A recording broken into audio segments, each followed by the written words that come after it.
ढेर दिन से बानी खखुआइल धनिया बानी हिले बहरा से आइल धनिया। अरे आव ना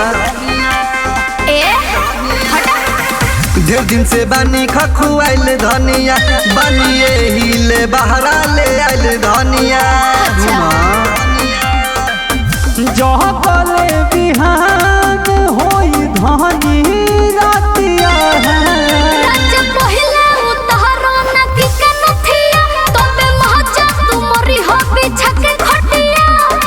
और जल्दी बा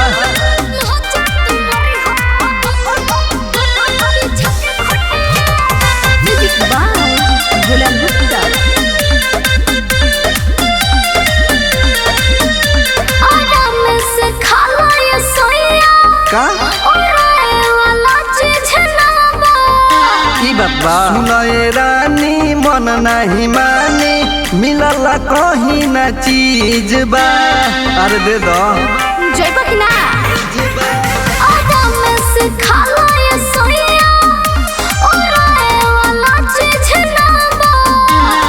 सुनए रानी मन नहीं मानी मिलल कहीं चीज बा।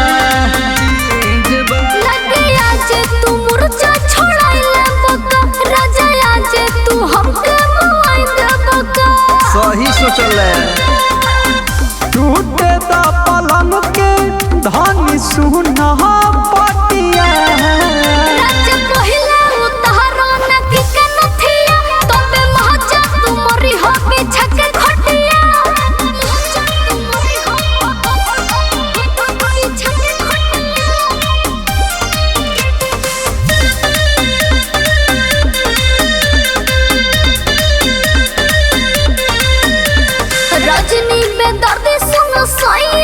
बोला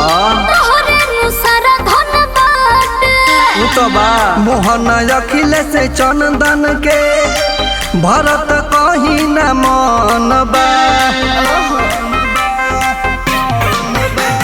रजनी बेदर्दी सुन सैया तोहरे अनुसार धन बाटे बबुआ मोहन चंदन के भरत नहीं मन बा।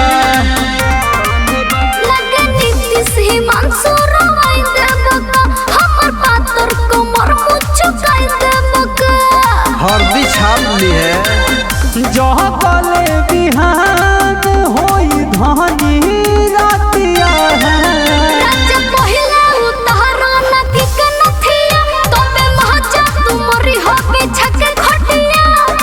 आओ पहले मूर्छा छोड़ा ली जा जा।